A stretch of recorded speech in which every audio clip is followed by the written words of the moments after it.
Welcome to Medical Motion. Did you know your heart beats over 100,000 times a day? It's this relentless, beautiful rhythm that keeps every single one of us alive. But have you ever stopped to think about what's really going on inside your chest with each and every beat? It's not just a simple pump, it's a complex, perfectly timed dance of electricity and pressure. So in this explainer, we're going to break down that dance step by step. We're talking about the complete cardiac cycle. You can think of the cardiac cycle as the complete instruction manual for one heartbeat. It's this incredible loop that starts with an electrical spark, which triggers a mechanical squeeze, which in turn creates pressure changes that move blood. And this whole sequence repeats itself over and over. This is the engine that drives your entire body, and we are about to pop the hood and see exactly how it works. The entire cycle really just boils down to two main acts: systole, which is the contraction phase, and diastole, the relaxation phase. During systole, the heart's big, powerful lower chambers, the ventricles, squeeze hard to push blood out. And then, during diastole, they relax so they can fill back up with blood. Now, because the ventricles are the real heavy lifters here, pumping blood to the lungs and the rest of the body, we're going to focus mainly on what they're doing throughout this cycle. All right, so here's the game plan. First, we'll cover the basic rhythm of the heart. Then we'll walk through the four key mechanical phases: filling, contracting, ejecting, and relaxing. And to wrap it all up, we'll connect the dots and talk about why understanding all this is so important in the real world of medicine. Let's dive right in. Okay, so before we jump into the actual plumbing and pumping, we've got to talk about timing. The cardiac cycle is an absolute masterpiece of coordination, and it's all run by a super precise electrical system. So check this out. At a nice, chill, resting heart rate of about 75 beats per minute, this entire cycle we're talking about is over in just 0.8 seconds.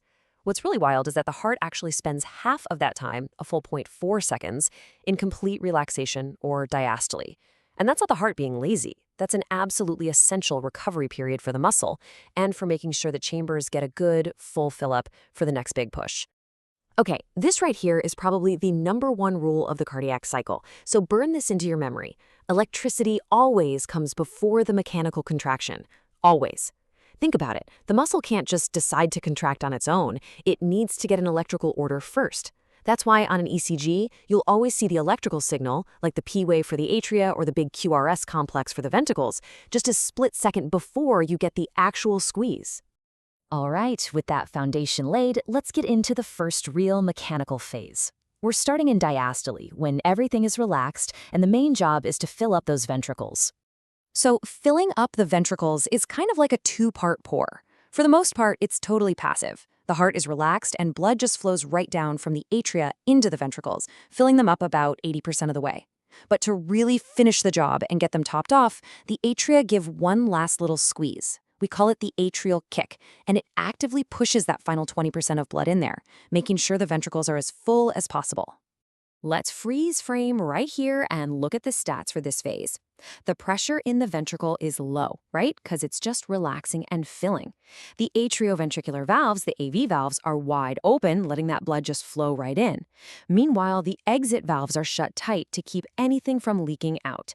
And on the ECG, that atrial kick we just mentioned, that's triggered by the P wave. And all of this leads to a really key number. At the very end of this filling phase, the ventricles now contain the absolute maximum amount of blood they're going to hold for this entire cycle. This is what we call the end diastolic volume, or EDV. And in a healthy adult, it's usually around 130 milliliters. Okay, the ventricles are filled to the brim. Now we're moving into the start of systole.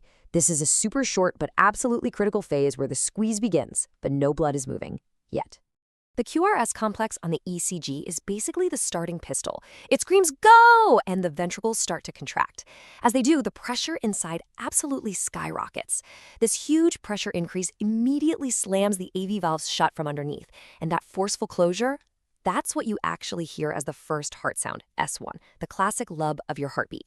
Now, there's a fancy name for this phase: isovolumic, which literally just means same volume. And you can see why right here. All the doors are shut. The inlet valves are closed. The outlet valves are closed, so the blood is trapped in there. The ventricle is squeezing like crazy, but the blood can't go anywhere, which is why the pressure built up so incredibly fast. So, all that pressure we just built up, it wasn't for nothing. It was all to set the stage for the main event of systole, the powerful ejection of blood from the heart out to the rest of the body. Finally, when the pressure inside the contracting ventricles gets high enough to overcome the pressure in the big arteries outside, the aorta and the pulmonary artery, boom! The exit valves are blown open, and with that, a powerful wave of blood is ejected from the heart. So, another quick status check. The situation has totally flipped. The inlet AV valves are still shut tight, but now the outlet valves are wide open, letting all that blood rush out. Electrically, this period of squeezing corresponds to the ST segment on the ECG. And hey, this is something you probably measure all the time. That peak pressure that's generated in the aorta during this powerful ejection, that's your systolic blood pressure. It's the top number you see in a blood pressure reading, ideally somewhere around 120. Phew, the ventricles did the heavy lifting. They've pushed the blood out, and now it's time for them to relax. This marks the beginning of diastole and our fourth and final phase. As those powerful ventricular muscles start to relax, the pressure inside just tanks. It drops way below the pressure that's now in the aorta and pulmonary artery. This backward pressure difference causes the aortic and pulmonic valves to snap shut, which is crucial for preventing blood from flowing back into the heart. And that closure, it creates the second heart sound, S2. You know it as the dub in lub-dub. And here we are again at another isovolumic phase. Just like before, all four valves are closed at the same time, but this time it's the opposite story. Instead of squeezing and building pressure, the ventricle is relaxing and the pressure is plummeting. On the ECG, this electrical reset is marked by the T wave. As that pressure continues to fall, it'll eventually drop below the pressure in the atria. The AV valves will swing open and the whole cycle will start all over again. So, we've just gone through this incredible, perfectly choreographed dance of pressure, volume, and electricity. But this isn't just cool biology trivia. Let's talk about why this matters in the clinic, day in and day out. So why do we obsess over every little detail of this cycle? Why is mastering it so critical? Well, it's because pretty much anything that can go wrong with the heart is a problem in one of these specific steps we just talked about. Yeah, this is really where the rubber meets the road. When a clinician listens to a heart, they're not just hearing lub-dub, they are mentally tracking this entire cycle. They're asking, is this patient's heart failure a problem with the systolic squeeze or a problem with diastolic filling? Is that murmur I'm hearing happening when the blood is supposed to be ejected or when the ventricle is relaxing?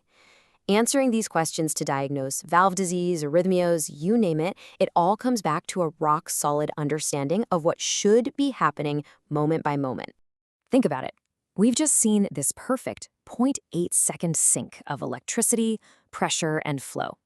It's the norm. It's what keeps us going. The final thought I want to leave you with is this. What happens when just one